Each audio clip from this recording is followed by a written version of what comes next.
mission at hospice is to help that dying person live with dignity through their final stages of life. Hospice is more about quality of life, not quantity. The whole purpose is that you're going to get the most out of your time.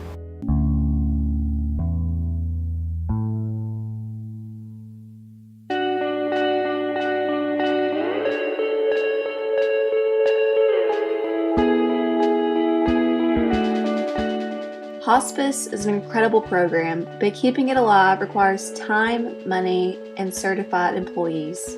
From a financial standpoint, hospice relies on Medicare, Medicaid, and other private insurances. Tiffany Nally, home care supervisor of Hospice of Western Kentucky, states that the amount of money funded to hospice by Medicare goes down by 2% each year. This means that eventually the hospice program must maintain a state of financial independence.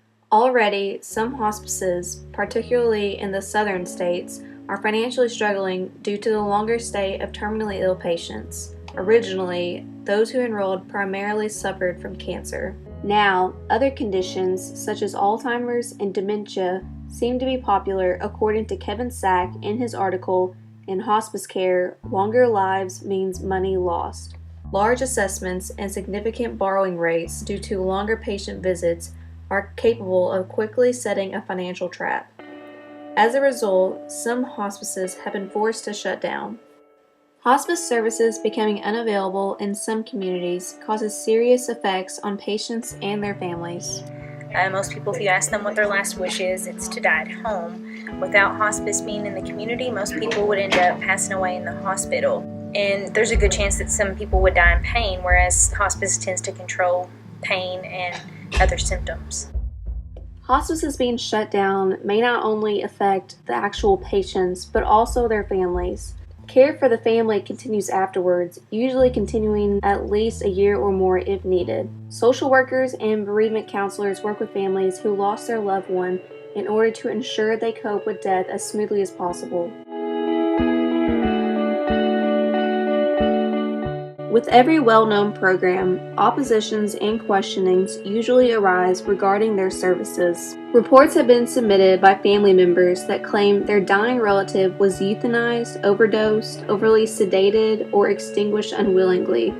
Any hospice website, directory, or overview of the program's mission will claim that enrollment into hospice will not bring death sooner, but rather comfort the terminally ill patient as that person makes their way to the end of life.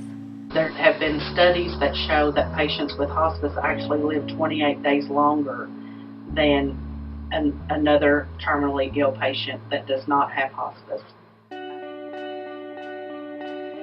I was saying I don't doubt that there is controversy in hospice. There always is, and it's a lot because death brings out a lot of emotions for people. It brings out either the best in families or it brings out the worst. You have those families that come together and deal with it, and then you have those people that don't deal with it well and get angry about it. They want somebody to blame, and that's unfortunate.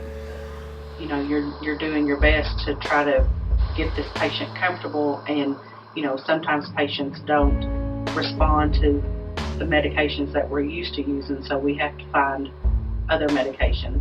A right or wrong method of dying cannot be concretely defined. Whether one chooses to pass on naturally, in their home, with assistance, or at a location where medication can be provided to them at all times, the choice is mostly based on personal preference. Not every person shares identical moral beliefs or practices the same spiritual ideas.